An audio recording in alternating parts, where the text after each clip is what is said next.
Hey everybody, it's Jason Blaha here, and once again it is time for my client Jordan's vlogs. And in spite of the fact of the amount of conditioning work that he's doing, the fact that he's practicing playing basketball, several days a week, doing scrimmages and things, he's doing really, really well still. Now, we didn't get much bench press footage today. He just got the peak set. He was busy, but we got plenty of squat and deadlift day footage. Squats on his top set. After we deloaded last week, we increased training maxes this week, and he managed to get 10 reps again with 85% training max. So if this continues, I need to just keep bringing his squat up. And I want people to note, this kid's really explosive there on the squats. Very, very explosive. So what again does his program look like at the moment? We're just running like almost a 3-day type squat, bench, deadlift, 5-3-1. It's more or less what it is. Again, I like to adjust all these templates quite a bit. We do back off work at 50% of training max with 5x10 on squats.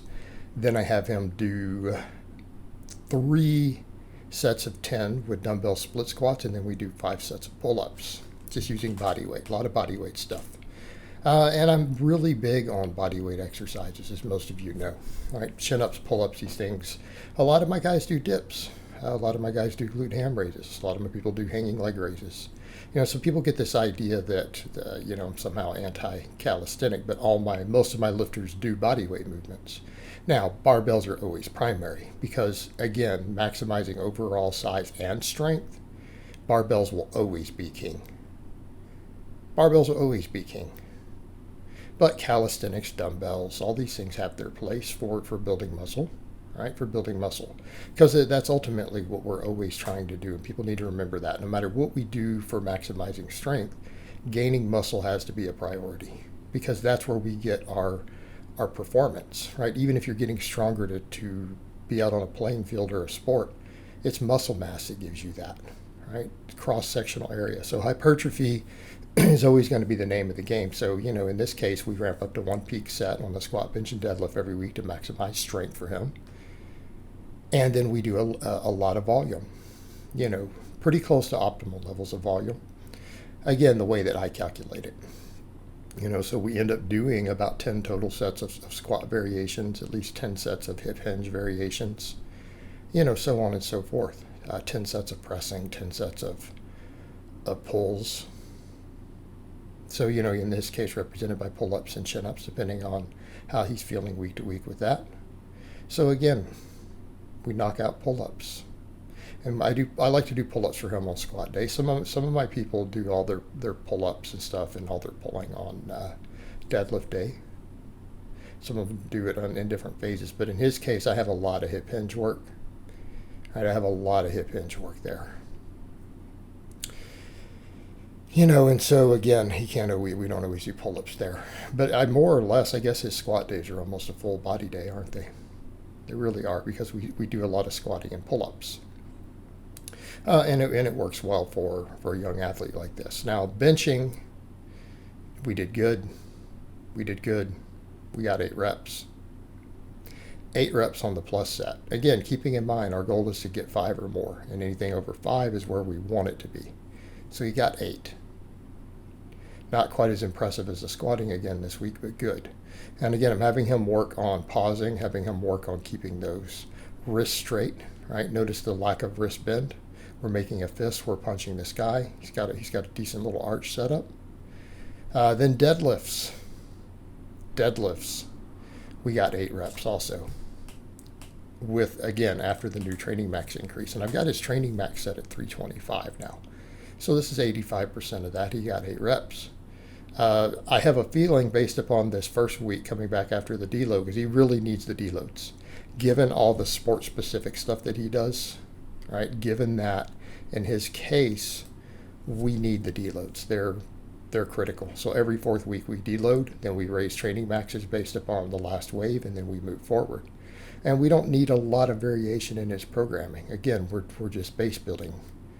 So really our focus tends to be around squat, bench, deadlift, other hip hinges and squats, lots of pull-ups.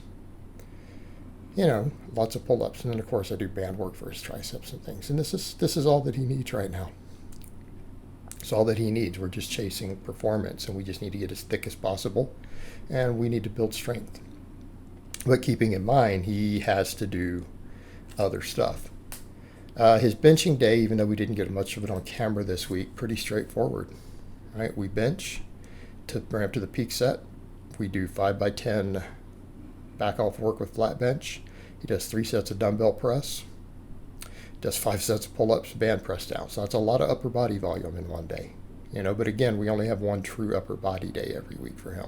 So the volume is, a little on the high side, and that's okay. It's where we want it. The deadlift day, again, we only do 2 exercises, but we do a lot of work on those 2, so it's pretty brutal. So there's not much else he can handle in terms of recovery.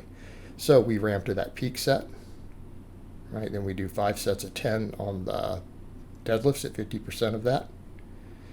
50% of his training max. Everything is based on the training max. And what people need to understand, that'll come up, again, I've made countless videos explaining training maxes. I've made statuses explaining training maxes.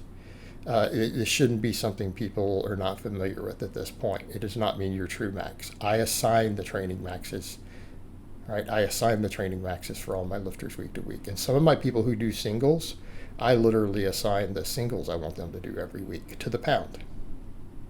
Right? So I assign their training maxes. I assign them to them.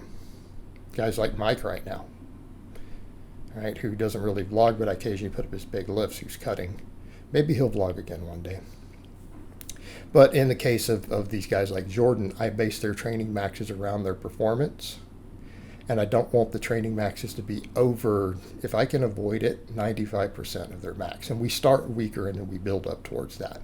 But ideally, I even keep their training max numbers hopefully no higher than 95% of a true all-out max.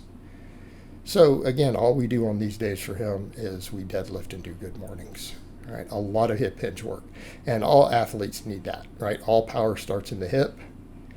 So again, we do 2 different types of hip hinges for him because again, he is an athlete. He needs to jump. He needs to sprint. Hip extension is everything. So we do, again, a lot of deadlifting and good mornings on this day.